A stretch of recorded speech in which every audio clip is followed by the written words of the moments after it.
Sir, શાળા પરિવાર તરફથી આપ સૌનો ખૂબ ખૂબ આભાર. વાલીશ્રી, આટલી ગરમીમાં તમે બેઠા છો, તમે પોતાના માટે તાળીઓથી તમારો આભાર વ્યક્ત કરો તેવી ઈચ્છા રાખીએ છીએ.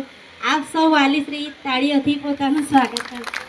તેમજ આપના બાળકોનો આપણે જે વિશ્વાસ રાખ્યો છે આપ સૌ વાલીશ્રીએ, શાળાની સંખ્યા કોરોના ટાઈમે ખૂબ ઓછી થઈ ગઈ હતી, તેમજ ધીરે ધીરે આપ સૌના સાથ સહકારથી શાળાની સંખ્યામાં વધારો થયો છે. આજે વિદ્યાર્થીઓ ખૂબ સવારે વહેલા ઉઠે છે, દૂરથી વિદ્યાર્થીઓ આવે છે, તેમને ગાડી પકડવાની હોય છે, તો વાલીશ્રી પોતાના બાળક માટે પણ તાળીઓ પાડે તેવી અમે ઈચ્છા રાખીએ છીએ.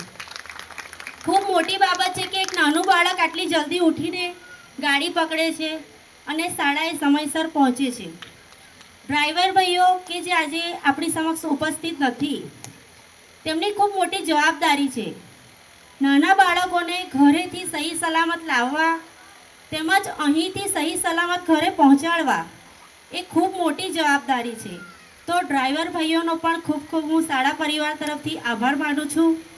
તેમજ આજે આપ સૌ વાલીશ્રી બેઠા છો, પરંતુ અમારો સ્ટાફગણ સવારે જ્યારે સ્કૂલમાં હાજર થયા ત્યારથી અત્યાર સુધી તેઓ ઊભા છે.